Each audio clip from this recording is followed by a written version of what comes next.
आज हम नॉवल के एपिसोड पढ़ेंगे 89 नफरत से बड़ी इश्क की इंतहा बाय मदीहा शाह।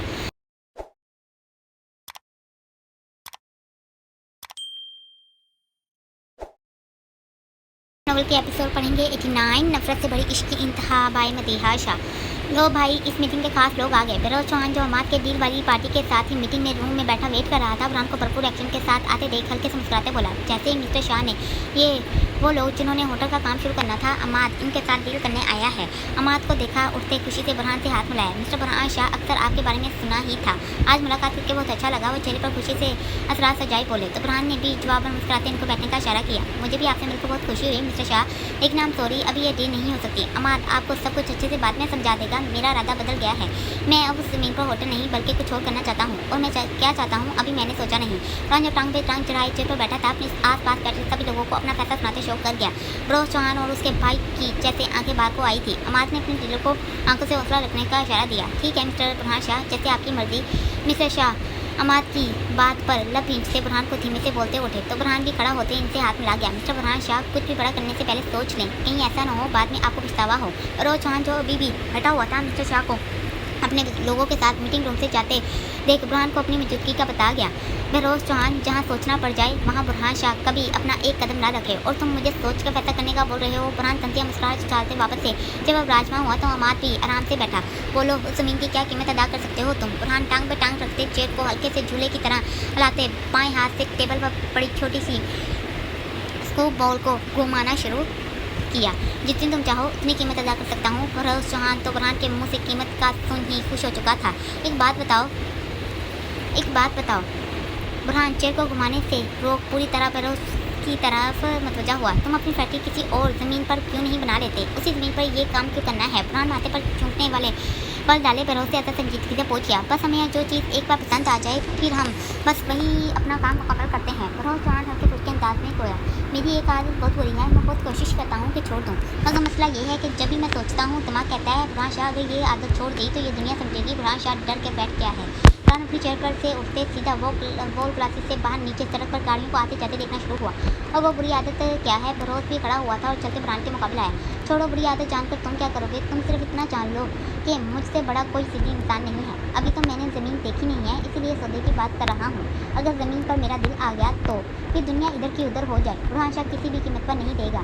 पहले कीमत तुम तय करोगे, उसके बाद ही मैं तुम्हें अपनी कीमत बताऊंगा। बुरहान नीली आंखें उसकी आंखों में डालता तो टोक बोलते वापस से चेयर पर जाते बराजमान हुआ। शाह, तू सच में ज़मीन का सौदा कर रहा है? अमाद बुरहान के बैठते तेजी से करीब होते सरगोशी करते पूछ गया। Don't worry. बुरहान ने आंखें झपकाई तो अमाद आराम से चेयर के साथ टेक लगा गया। मेरे ख्याल से ये काम तुम लोगों को बहुत मुश्किल लग रहा है। बुरहान बेरोज और उसके भाई को सोचते देख तो कशिश से लहजे में बोलते अपनी तरफ मतवजा कर गया। मेरी पहली और आखिरी कीमत तुम्हारी बेरोज की इंडस्ट्री है। अपनी इंडस्ट्री के शेयर दो और ज़मीन का वो टुकड़ा लो। अच्छे से सोचकर जवाब दे देना। अभी मैं बहुत लेट हो गया हूँ, मेरे और भी बहुत से काम हैं। बुरहान पूरे मीटिंग रूम का बम गिराकर जाने के लिए खड़ा हुआ तो अमाद भी हैरानगी से ताक से बड़े चेहरे को लिए उठा। मिस्टर बुरहान शाह, ये कैसा सौदा है? बुरहान जो तेजी से मीटिंग रूम से निकलते चला था, बेरोज हैरत से अपने भाई को देखते पीछे ही लगा। मिस्टर बेरोज, क्या बिजनेस पहली बात कर रही हैं आप? बुरहान जो तेजी से कदम उठा रहा था रुका था। मिस्टर बुरहान शाह, वो इंडस्ट्री मेरा सब कुछ है, मैं उसके शेयर्स कैसे आपको दे सकता हूँ? उस ज़मीन की कीमत अब इतनी भी नहीं कि मैं अपने शेयर्स आपको दे दूँ। बेरोज ने चबाते जैसे साफ इनकार किया था। बेरोज चौहान, जानता हूँ उस ज़मीन की कीमत इतनी नहीं है, लेकिन आपने ही तो कहा था ना तो वो ज़मीन आपको अच्छी लगी। अगर आपको अच्छी लगी है तो उसकी कीमत भी तो आपकी बराबरी की होनी चाहिए। मैंने बताया था ना कि मेरी एक बुरी आदत है, वो यही है जब किसी को कुछ पसंद आ जाए तो वो चीज़ मेरे पास हो तो मिस्टर बेरोज चौहान, मुझे भी सामने वाले की ऐसी चीज़ पसंद आ जाती है, और अभी मेरा दिल आपकी इंडस्ट्री पर आ ठहरा है। आराम से सोचें फिर जवाब दें। बुरहान नीली आंखों पर ग्लासे लगाते आखिर भी ये बात बोलते साथ ही बेरोज के कंधे को तक आ गया। बुरहान शाह, तुम जानते नहीं मैं क्या कर सकता हूँ तुम्हारे साथ। इससे पहले बुरहान चाहता बेरोज तारते बोला, आवाज़ नीचे। इससे पहले वो आगे कुछ बोलता बुरहान पलटते रोकदार लहजे में खोया। शुक्र करो बेरोज चौहान कि अभी मैं तुम्हारे बारे में कुछ नहीं जानता। अगर जान गया तो फिर तुम्हें तबाह करने से मुझे कोई नहीं रोक सकता। शाह, अमाद ने बुरहान को बाजू से पकड़ते उसके करीब जाने से रोका। आगे से ऐसी कोई धमकी मुझे देना नहीं। बुरहान ने उंगली उठाते वार्न किया था और अमाद के साथ कदम उठाते गाड़ी की तरफ बढ़ा।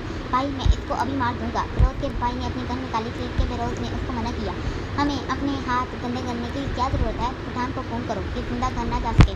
बेरोज अपनी आंखों पर ग्लासे लगाते अपने भाई को साथ ही हुक्म दे गया। अमाद, अब तू इस मीटिंग और कामों से दूर रहेगा, फिर मैं तुझे यहाँ मुल्तान में ना देखूँ। बुरहान जो उसके साथ गाड़ी में बैठा फ़ोन पर बेरोज इंडस्ट्री के बारे में देख रहा था वैसे ही मसरूफ़ के अंदाज में बोला। क्या यार, अमाद को उसका ऐसे कहना अच्छा नहीं लगा था? तू भाभी को लेकर मीरपुर आने वाला था? बुरहान ने फ़ोन बंद करते हल्के अगला सवाल पूछा। हाँ, जल्दी ही तेरे पास शिफ्ट होने वाला हूँ। अमाद हल्के से मुस्कुराया तो बुरहान भी मुस्कुरा गया। मीरपुर, कैसी हो बेटा? अकराम अपने बेटे को सीने से लगाए धीमे से पूछ के। मैं बिल्कुल ठीक हूँ, आपके सामने हूँ। आप अपने बाप आयत अपने बाप के सीने से अलग होती मुस्कुराती आंखों से बोली तो वो मोहब्बत से अपनी बेटी का माथा चूम के। जानती हो आयत, सभी स्पेशली बुरहान भाई को सरप्राइज देने आए हैं। वो जो पीछे ही खड़ी हुई थी आयत के कंधे पर हाथ रखते उसको अपनी तरफ मोड़ा। क्या वाकई? वो हैरान सी अब के एक नज़र अपने बाप को देख सुल्तान शाह को देख गई। बस बेटा, सुल्तान भाई बुरहान को वो याद कर रहे थे, बस इसीलिए लंबा सफ़र करते यहाँ तक पहुँचे। अकराम भी सुल्तान शाह के साथ वाले सूबे पर विराजमान हुए। माशाल्लाह, यहाँ तो रौनक लगी हुई है। देखा, अल्लाह ने कहा बंदे जल्दी से वहाँ पहुँच। सदर शाह, जिनको अपने मकीनों से खबर मिली थी कि सुल्तान शाह मीरपुर में दाखिल होते देखे गए हैं, सीधे अपनी गली से बुरहान की ओर दौड़े, क्योंकि वो जानते थे सुल्तान शाह वहीं पहले जाएंगे। तुम्हें कैसे पता चला? सुल्तान शाह हैरान से होते सदर शाह को मिलते, साथ ही बैठने का इशारा करके। बस मीरपुर में कदम रखें और हम मेरी खबरी फ़ोन घुमा देते हैं। सदर शाह बैठते साथ ही जवाब दे गए तो आयत और हूर किचन की तरफ गई ताकि चाय वगैरह दे सके। फिर आयत ने खाना भी बनाना था, जानने का बना है। हूर आयत को चाय बनाते देख शेफ पर बैठते प्लेट से बिस्किट उठाते खाना शुरू हुई। कोई पता नहीं, जल्दी भी आ सकता है और काफ़ी लेट भी, काम पर डिपेंड करता है। आज मसरूफ से अंदाज में जवाब देते फ्रिज की तरफ बढ़ी। तभी हूर के फ़ोन पर मैसेज की वेट हुई। वो अगला सवाल रद्द करते फ़ोन पर फरहान का मैसेज पढ़ना शुरू हुई।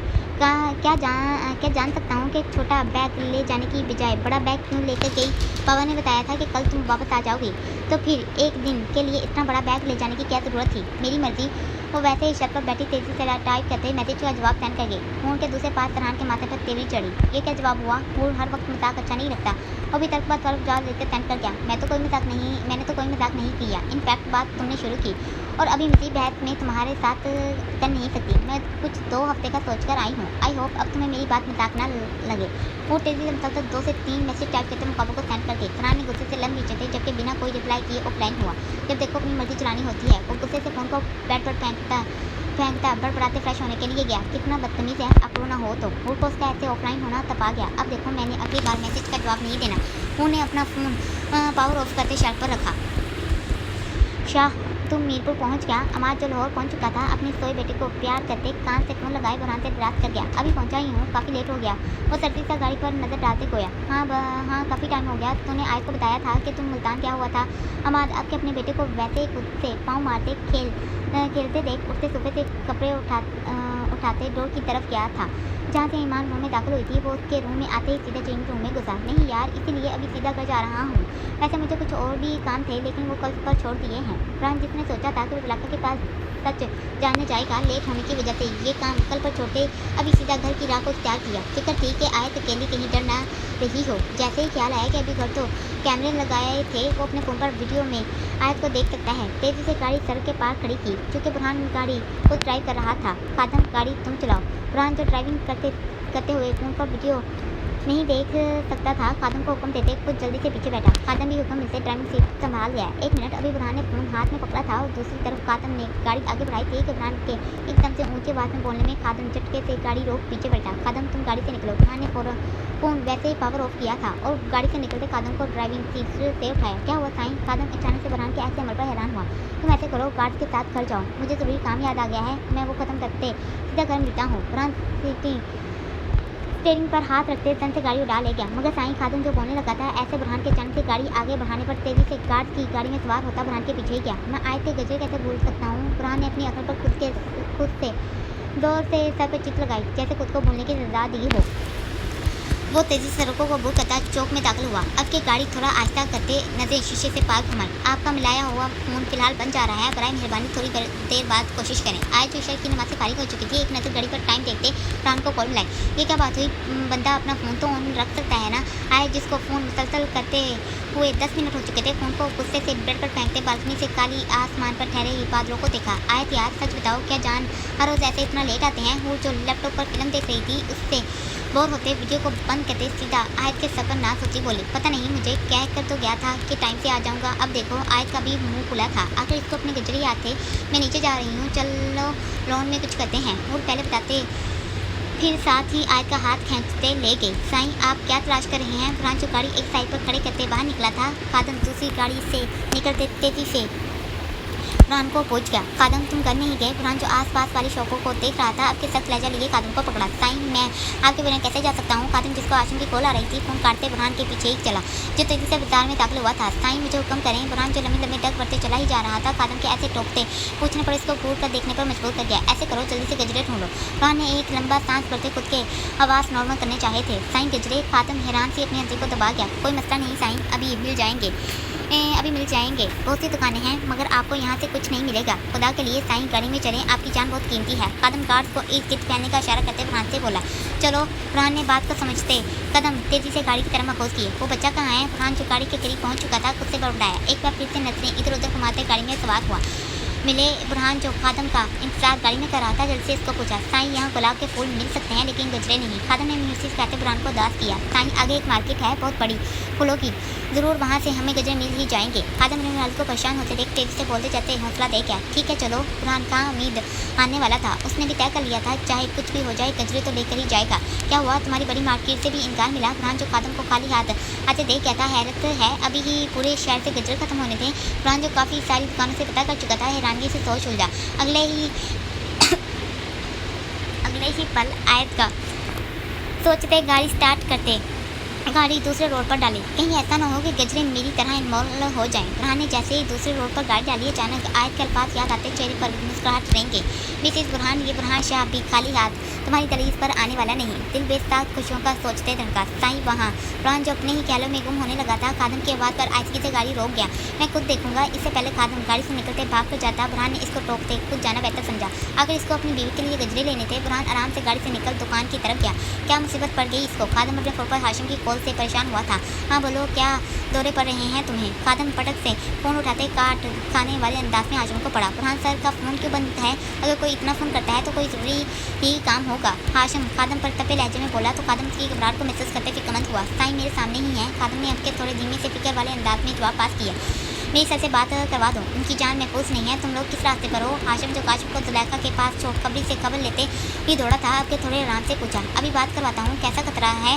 खादम भागते जो बुरहान की तरफ लपका था साथ ही फोन कान से लगाए हाशिम से पूछा। तभी खादम को बुरहान दुकान से निकलता हुआ नजर आया था जो अपने ही ध्यान में गजरे हाथ में लिए खुशी से इनकी खुशबू सूंघते चला आ रहा था। तभी एकदम से वहाँ गोलियाँ चलने की आवाज़ गूंजी थी। खादम बुरहान की तरफ लपका था। आयत पकड़ भी ले मुझे यार। वो जो आयत को लॉन में चहलकदमी करने के लिए लाई थी अब के इसको खुद को पकड़ने का बोल गई। आयत जो बुरहान की वजह से परेशान हुई पड़ी थी वो के बार बार असरार करने पर तासुब सी होती हल्के हल्के दौड़ते पकड़ने की कोशिश की। वो जो लॉन में पड़ी सभी चेयर को खुला रख कर इनके गिर्द भाग रही थी अपनी रफ्तार को तेज़ कर गई। आयत यार मुझे बिल्कुल भी मज़ा नहीं आ रहा। तेरा ध्यान कहाँ है? हूट ठहरी तो आयत भी सांस लेने का सोचती फ़ौरन से एक चेयर पर बैठी। यार मुझे गुस्सा और बेचैनी सी हो रही है। तुम्हारा जान जो अभी तक नहीं आया। आखिर की बात आयत ने दांत पीसते चंचलाते कही तो वो कहका लगाते खिलखिला उठी। वाह मेरे भाई को कोसा जा रहा है। क्या प्लान है तुम्हारा? क्या प्लान किया है तुमने? अब के हूर रात तारी से दबी आवाज़ में पूछते साथ ही इशारे से आंख दबा गई। अस्तगफार, अल्लाह माफ़ करे, क्या सोचे जा रही हो? आयत जो पहले उलझ चुकी थी अचानक से जहन में आता कानों को हाथ लगाया। अरे ऐसा भी कौन सा मैंने गुनाह का नाम ले दिया है?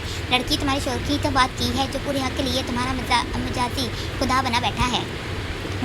उसके ऐसे तड़पते खड़े होने पर आपके सदमे से बोलती आंख भी निकाल गई। जानती हो कोई गुनाह नहीं, लेकिन अभी तो मैं रात को गहरी होते देख फिक्रमंद हूँ। आयत ने बात को रंग देते होंठ को घुमाया। वैसे भी तुम्हारा जान मेरे लिए गजरे लाने वाला है। सुबह ही एक फरमाइश की थी नवाब साहब को और हाल देखो अपने भाई का, अभी तक घर नहीं आया। आयत ने शिकवा भरे लहजे में कहा तो होठ उसको इतना फिक्रमंद होते देख अपनी जान के गले से लगा गई।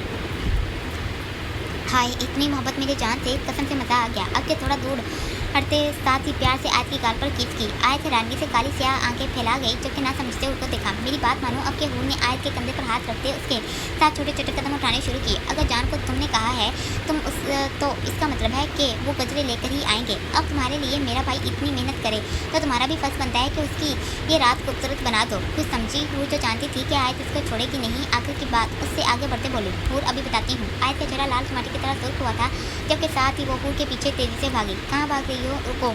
आयत जो पूरी कुव्वत से हूर के पीछे पड़ी थी उसको अब घर में दाखिल होते देख पीछे ही लपकी। इससे पहले हूर सीढ़ियों की ओर भागती आयत की दबी सी चीख सुन फौरन से पीछे मुड़ी। क्या हुआ? हूर उसको ज़मीन पर बैठे देख फिक्र से करीब आई। अकराम इससे पहले आयत अपना दर्द बयां करती सुल्तान शाह की बुलंद आवाज़ सुन करते दाएं तरफ की राहगीरी की तरफ देखा। क्या हुआ भाई साहब? अकराम फिक्र से नमाज आधी छोड़ते उनकी तरफ रखे। आयत भी अपना दर्द भूले इनकी तरफ घूर के हमरा लगी। सफदर का फोन आया था। फरहान पर किसने जानलेवा हमला किया है? अकराम, मुझे जल्दी से शाह के पास ले चलो। सुल्तान शाह वैसे तक की बात में बोलते आए तो रोड पर जैसे कैंप गिरा के। क्या हुआ जान को? हूर की सांस जैसे अटकी थी। ओह, सुल्तान शाह के सामने होते रोने वाले अंदाज में चीखी। हूर बेटा कुछ नहीं होगा। अकराम ने उसके सर पर प्यार देते हौसला दिया। चुपके साथ ही सुल्तान शाह को लेते वो निकला।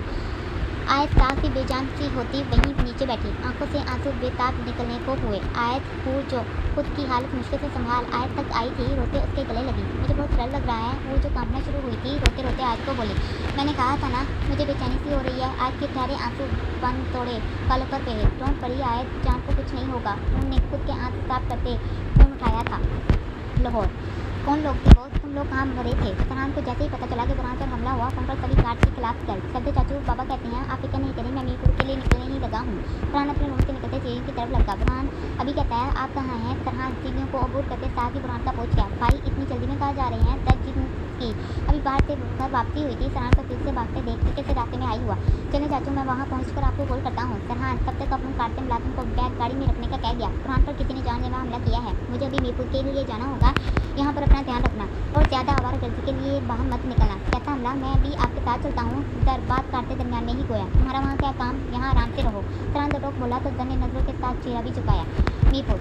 हूर किसी ने फ़ोन उठाया। आयत खुद के आंसू साफ करते हूर से पूछ गई, रिंग जा रही है? हूर जो परेशानी में फ़ोन लिए सोफे के गिर्द चक्कर काट रही थी, सची से आयत को देखते बोले, मामू भाई कैसे हैं? जैसे ही इकराम ने हेलो किया कहा। हूर ने पहला सवाल ही बुरहान के बारे में किया। आयत जो सुबह पर बैठी हुई थी तेजी से हूर के करीब हुई। ओके, क्या कहा पापा ने? आयत उसको फ़ोन बंद करते देख बीगी पलकों से सरकार कर गई। वो लोग घर आ रहे हैं, बस इतना ही बताया। बहुत सी आवाज़ें इनके पीछे से आ रही थी, इसलिए जल्दी ही फ़ोन काट दिया। वो इतना बोलते थके अंदाज में सोफे पर विराजमान हुई। हाशिम हूर जो अभी बैठी थी, अचानक से हाशिम को लॉन से गुजरते देख ऊंची आवाज़ में पुकार भागी। आयत भी हूर के पीछे ही गई। Yes ma'am. हाशिम जो मर्दों वाली बैठक में जाने लगा था, आराम से खड़े होते हूर को मुखातिब किया। भाई कहाँ हैं? तुम इनके साथ नहीं थे? ये सब हुआ कैसे? हूर ने एक ही सांस में पूछा। मैम मैं इनके साथ नहीं था, इनके साथ खादम था और हमें खबर मिल चुकी थी कि सर की जान को खतरा है, इसलिए हम लोग सभी काम छोड़ते भागे। जब ये वाकया हुआ तब तक गजरे लेते शॉप से निकले थे, लेकिन फिक्र की कोई बात नहीं है, सब ठीक है। हाशिम दूसरी तरफ गार्ड को इशारा करते खुद भी गया। सब कुछ मेरी फरमाइश की वजह से हुआ। आयत जो पीछे ही खड़ी थी हाशिम से गजरे खुद से बड़बड़ाई, काश मैं उसको गजरे लाने का नहीं बोलती। आयत रोहानसी बिलक बिलक कर रोते हूर के गले लगी। आयत ऐसे मत सोचो, हूर ने इतना कहते उसको कमोश करवाना चाहा। ध्यान से बेटा। सुल्तान शाह बुरहान को गाड़ी से निकलते देख फिक्रते बोले, मैं ठीक हूँ। वो इनको ऐसे इतना फिक्र करते देख हल्के से मुस्कुराया। मेरे ख्याल से शाह को अभी आराम करना चाहिए। सफदर तुम पार्टी के लोगों से मिल लो। सुल्तान शाह बुरहान को घर में दाखिल होने का इशारा करते खुद अकराम के साथ सफदर से मुखातिब हुए। बुरहान सभी को वैसे ही बाहर छोड़ घर में दाखिल हुआ। क्योंकि चोट उसके सर पर लगी थी, वैसे वो बिल्कुल ठीक था। आयत आज जो तहज्जुद पढ़ने का सोचते सुबह से उठते सीढ़ियों की तरफ पड़ी थी। बुरहान की आवाज़ सुन तेजी से पलटी। आयत की बीगी पलके सामने खड़े जाने दुश्मन को देख बिना ख्याल किए उसकी तरफ खींची गई। आयत तेजी से भागते उसके दिल से जा लगी। बुरहान जिसको लगा था कि वो उसके पास आते रुकेगी, हैरानगी खुशी के तासरात लिए बेयकीनी से उसकी खुशबू को खुद की सांसों में भरा गया। मैं मर कर भी फिर कभी फरमाइश नहीं करूँगी। वो वैसे ही उसके गले लगे, उसको मजबूती से खुद में पीछे मुकाबले से सरगोशी कर गई। वो बेयकीनी के आलम में उसके अंदाज पर हल्के से लम्ब खला गया। बुरहान जो इस पर उसको खुद में बींच लेना चाहता था, खुद के जज्बात पर काबू रखते उठते हाथों को वापस से मुट्ठियाँ बनाते नीचे किया। मैं बिल्कुल ठीक हूँ, जब तक तुम्हारी दवाई मेरे साथ है मुझे कोई भी छू नहीं सकता। वो गंभीर से लहजे में बोलते उसके कान के रूह को लबों से छू गया। वो मुकाबले की जस्तजू पर हल्के से कुछ आए। आयत ये हमारा रूम नहीं है, मेरे पीछे ही सुल्तान अंकल और अकराम मामू भी आए हैं। बुरहान इसको वैसे ही खुद से लगे रोने में मुश्किल देख हल्के से इस कान में सरगोशी करते आगाह कर गया। आयत जितनी तेजी से मुकाबले के गले लगी थी इतनी ही तेजी से पीछे हटी। अकराम और सुल्तान शाह जो वाकई बुरहान के पीछे घर में दाखिल हो चुके थे, आयत को एकदम से बुरहान से दूर होते देख हल्के से मुस्कुरा गए। अल्लाह तेरा लाख लाख शुक्र है कि जो मैंने अपनी बेटी की ज़िंदगी का फैसला किया था वो एकदम सही था। अकराम जो कंफर्म करने आए थे कि इनकी बेटी वापस आकर खुश है या नहीं। अभी आयत और बुरहान को ऐसे देख दिल में सुकून महसूस करके, शाह चलो जाकर आराम करो। आयत बेटा अपने शौक के लिए जल्दी से खाने को कुछ लाओ, दवाई देनी है। सुल्तान शाह बुरहान को आगे बढ़ते देख आयत को जल्दी से खाने को कुछ लाने का बोल गए। चांद तभी वो जो ऊपर खड़ी थी आयत के फ़ोन को बंद करते तेजी सीढ़ियों को अबूर करते गले लगी। बुरहान तो हैरान था, उसको वैसे ही खुद से लगाई खुशी अया कर गया। जारी